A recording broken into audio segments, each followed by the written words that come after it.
Ele é um dos quatro gigantes da alma. Ele define grande parte das nossas estratégias de vida. Hoje nós vamos falar aqui no canal sobre o medo. Prazer carnal. O medo em si não é negativo. O medo é uma reação instintiva, fruto da evolução da nossa espécie e motivo da nossa sobrevivência. Ter medo não é ruim. O medo tem causas objetivas e diretas. O medo tem efeitos físicos, como por exemplo a taquicardia, os olhos arregalados. O medo tem pavores psíquicos. O medo em si, como eu disse, não é algo que nos destrói, mas é preciso analisar, pensar para que o medo não nos domine. Em primeiro lugar, nós sobrevivemos como espécie porque nós temos medo. O medo de um espaço escuro, o medo de feras, o medo de passar fome, obrigou a nossa espécie a buscar estratégias de defesa, associações em grupo, constituições de defesas, e hoje também podemos falar em defesas psíquicas, em muletas contra o medo. Eu vou dar um exemplo a vocês de uma questão muito importante. Existem poucos seres humanos no planeta que sofrem de uma característica chamada analgesia congênita. Analgesia congênita, ou seja, não sentem dores. Estas pessoas que por uma série de questões não sentem dores, não sentem quando seu braço está queimando, não sentem uma fratura, não sentem uma apendicite, sofrem muito e raramente sobrevivem por muito tempo. Por quê? Não tendo a dor, não sabem, por exemplo, que quebraram um osso. Não tendo a dor, por exemplo, não sabem que um ambiente, uma panela, um ambiente oferece risco. Não tendo a dor, acabam morrendo, porque não tem este mecanismo de defesa que é a dor. A dor é muito importante porque ter medo de sentir dor nos afasta de experiências de risco desnecessário. E quando eu sinto uma dor que eu não busquei, um choque, uma queimadura com um prato quente, meu corpo manda logo a mensagem para que eu reaja. A dor e o medo são estratégias fundamentais de sobrevivência. Ter medo de andar na rua em um lugar perigoso, quando eu posso ser assaltado ou agredido, é uma prudência que vai me levar a evitar saídas, por exemplo, desnecessárias. Se eu vou a algum lugar e não é necessário que eu enfrente aquele lugar. O medo de ter um acidente de carro pode me levar a ser um motorista mais prudente. Até o medo de ter aquela ressaca pós-bebedeira pode ser uma ação educativa para que eu modere a ingestão de bebida alcoólica. O medo de ficar sem dinheiro pode ser um estímulo a que eu seja uma pessoa mais prudente nos meus gastos. Logo, pensando como uma advertência diante de um perigo real, o medo não é ruim. O medo é uma forma de eu pensar melhor, agir melhor e ter, inclusive, uma estratégia mais objetiva. Nós temos medos reais e temos medos imaginários. Eu posso pensar, por exemplo, nas fobias, mas as fobias são características psíquicas muito graves que excedem, inclusive, a racionalidade de uma causa. Exemplo, as aranhas podem ser venenosas. Quando eu estou em um ambiente em que há várias aranhas, eu, Leandro, que não tenho aracnofobia, eu fico com medo. Eu tenho medo de ser picado por uma aranha, já fui na infância picado por uma aranha. A gente tinha medo no interior quando usava um sapato velho e batia o sapato com medo de escorpiões ou de aranhas. Estes são medos objetivos, mas eles podem se transformar em fobia. Por exemplo, ofidiofobia, que é o medo de cobras. Eu devo ter medo de cobras quando eu estou no meio do mato e aparece uma cobra. Eu devo ter medo, porque a cobra tem veneno e pode me matar. Inclusive, este medo é saudável, este medo tem base, este medo é explicável, mas pode se transformar por vários motivos em fobias. A simples presença de uma aranha no ambiente ou a simples imagem de uma cobra podem despertar em mim uma taquicardia, uma boca seca, uma ansiedade desmesurada. Ou seja, uma ansiedade além daquilo que é o risco em si. Não posso nem ver filmes de aranhas que eu já fico completamente paralisado. Então pode ser que você esteja sofrendo de uma fobia. Existem fobias para gatos, para cachorros, para aranhas, para cobras. Existem fobias muito variadas. Elas são uma doença específica. Então, no caso de um medo me paralisar por completo, ele excede o simples medo e se torna uma fobia. Ele dá um degrau acima, é um pavor que eu não consigo controlar. Logo, de medo positivo, balançar um pouco um sapato velho para ver se não há, por exemplo, uma aranha, um escorpião, por exemplo, evitar andar em um ambiente que possam existir cobras venenosas, sem colocar, por exemplo, uma bota que me defenda de uma picada nas pernas. Isto é prudência. Se eu não tiver essa prudência, eu tenho temeridade, que Aristóteles diz que é um defeito. Aristóteles define a coragem como a pessoa que sai para enfrentar seus medos, mas não deixa de ser prudente. Quando a prudência é excessiva, ela pode virar covardia. Quando não existe o medo, isso pode virar temeridade. O medo é positivo se me faz pensar em boas estratégias. Eu tenho um certo medo do declínio final da idade.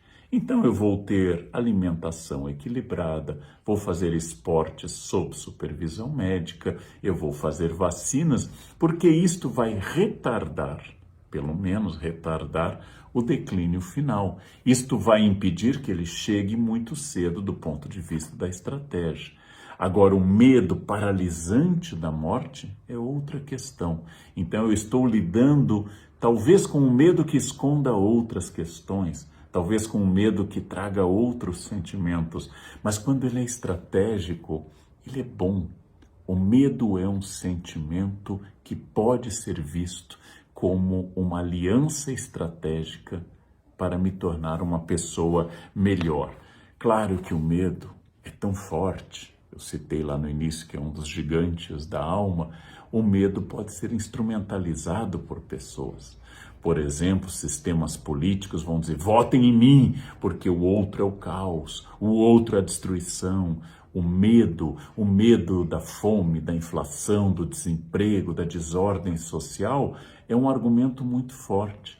Muitos religiosos, durante a Idade Moderna, diziam muito mais sobre o medo do inferno do que sobre o amor a Deus.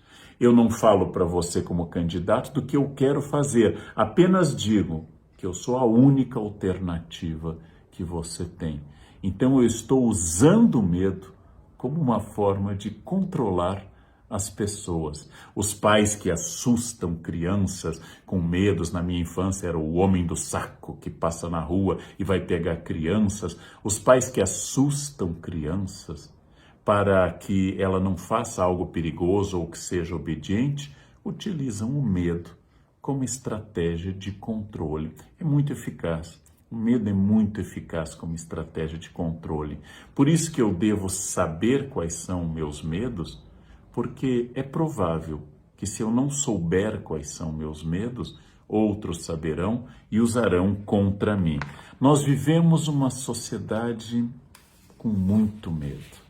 Nós vivemos uma sociedade marcada por medo. Zygmunt Bauman notou isto. Luc Ferry disse que nós temos 3 medos, fobias em geral, timidez e medo da morte. E falou que o medo da morte pode ser talvez diminuído se eu levar uma vida saudável e bem examinada, uma vida em que eu tome medidas concretas para enfrentar este medo, encarar o medo de frente. Em alguns casos, os especialistas falam de exposição moderada àquilo que me causa medo.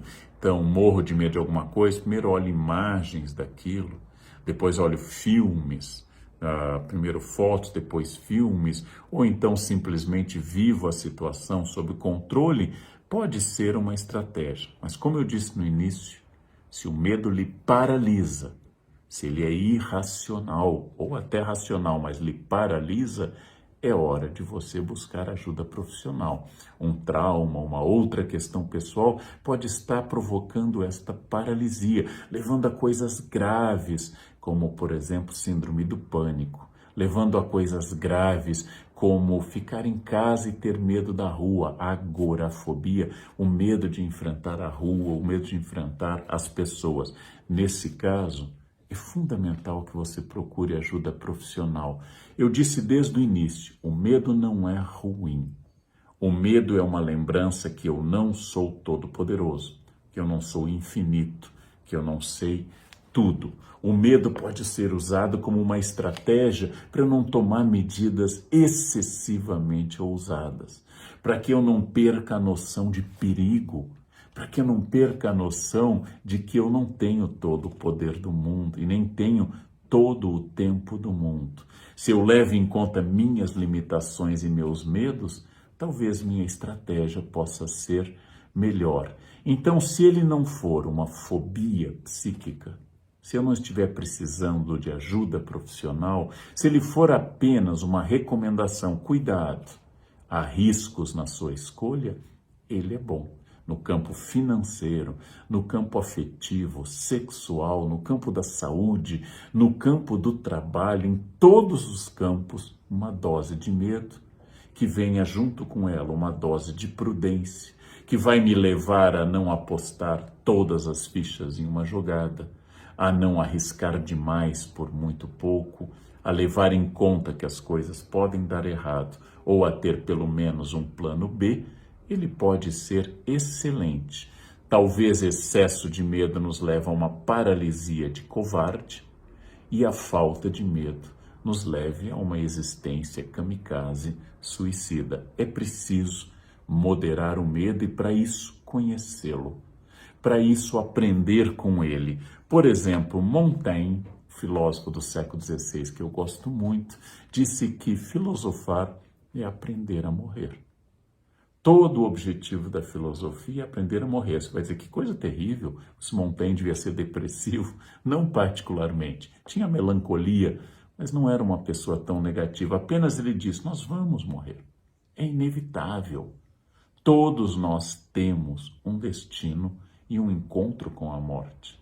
Então, filosofar é parar de dar a este destino inevitável excesso de força. Filosofar é aprender a morrer. E como se aprende a morrer?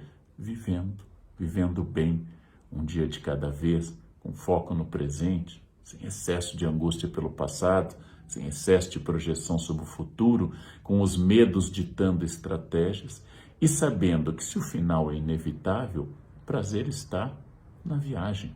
Todos chegarão ao mesmo lugar, ao fim. Então a única alegria desta existência é a existência em si. E é por isto que filosofar também é aprender a morrer. Aprender sobre o meu final inevitável vai valorizar esse presente. Se um dia eu não terei mais as pessoas que eu gosto, quero estabelecer com elas uma ligação muito forte. Se um dia eu posso não ter mais saúde, eu quero aproveitar estes dias em que eu tenho saúde e mesmo quando ela declinar, eu quero que ela me dê o máximo daquilo que eu puder. Por isso que filosofar é também aprender a morrer. E nesse sentido de Montaigne, aprender a viver bem. Tem uma outra frase do Spinoza que eu li em Luc Ferry, não li em Spinoza, foi Luc Ferry que me ensinou essa frase. O sábio morre menos do que o tolo. É muito interessante essa frase. O sábio morre menos do que o tolo. Por quê? O tolo morre muitas vezes. Morre, inclusive, por causa do medo. O tolo sente o medo a todo instante, o medo o domina. O sábio só morre uma vez, naquela vez definitiva, que nos espera a todos. Sócrates foi um homem ousado, corajoso, questionador, e morreu uma vez, condenado à morte pela sociedade ateniense.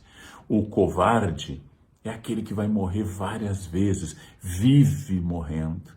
E em função do seu medo não adquire prudência, adquire covardia. e acaba não fazendo nada, porque vai desagradar os outros, porque não é o que esperavam dele, porque não é isto, etc. Então ele morre muitas vezes. Por isso, o sábio morre menos do que o tolo. O sábio sabe que tem medo, e é por isso que não é dominado por ele. O sábio sabe que não é imortal. O sábio sabe que não é onipotente. O sábio tem consciência da brevidade da vida. O sábio sabe que seu encontro está já marcado. E por isso o que eu tenho que fazer é que até lá eu tenho muita coisa que eu posso aproveitar. Este é o sentido que Spinoza nos dá. Por isso que eu queria dizer, tratar seu medo, se ele for paralisante, com um bom profissional, um psiquiatra, um psicólogo, um terapeuta. Ele pode ser sintoma de uma coisa muito mais grave, tratar seu medo. Mas se não for o caso de algo paralisante, aceitar o seu medo. Eu me sinto desconfortável em tal situação. Por quê? O que ela está expondo de mim? Aceitar-se como falho, como perfectível e não perfeito. Conhecer-se, sentir e olhar para seus medos. Quando faz um exorcismo no Evangelho, Jesus pergunta o nome dos demônios e eles dizem, nós nos chamamos legião. E aqui está uma fórmula interessante. Dar nome a seus demônios ajuda a expulsá-los, ou pelo menos a conviver com eles. Eu tenho medo disso, é minha característica. O que eu posso fazer para diminuir, refletir? Talvez eu vá conviver a vida inteira com este medo. Talvez não. Mas se eu não der nome a este medo, não olhar de frente para as minhas fraquezas, e todas e todos temos fraquezas, é impossível alguém não ter fraquezas, eu vou pelo menos conviver melhor com essas fraquezas, evitar situações que me provocam muito medo, estimular outras situações e quando sentir um medo, tudo bem, ele está lá, é parte da minha natureza, é parte da minha psique, é parte da minha experiência de vida, é parte da minha biografia. O medo não é um defeito, o medo é um sinal de alerta. Então, olhem para aquilo que o medo está dizendo. Sim, eu tenho medo de animais venenosos, porque eu amo viver. E um animal venenoso pode interromper esta vida. É o meu amor à vida que me manda a mensagem. Aquele animal venenoso pode ser perigoso. Esse medo não me domina, ele convive comigo. Eu vou pensar na vida que eu quero preservar e não no medo de perdê-la. Há uma história que eu gosto muito da peste indo para uma grande cidade no Oriente Médio e um médico a encontra no caminho e a peste diz a ele, eu vou a Bagdá matar 100.000 pessoas. O médico entende que é a missão da peste, é a missão da morte da peste. A peste volta e o médico a reencontra e então o médico questiona, você disse que ia matar 100.000, mas morreram 1 milhão com a peste. A peste responde, não, 100.000 eu matei, os outros 900.000 morreram de medo.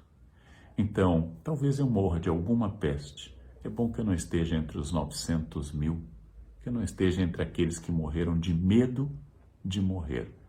A melhor vingança contra o medo é olhar para ele e dizer, tudo bem, eu não te convidei, mas você faz parte de mim. Vamos adiante, porque viver é muito superior a morrer de medo. Foi um prazer. E se você gostou dessa mensagem, curte, compartilha e se inscreva no canal. Eu sou Márcio Martins e eu vou ajudar você a realizar o seu sonho.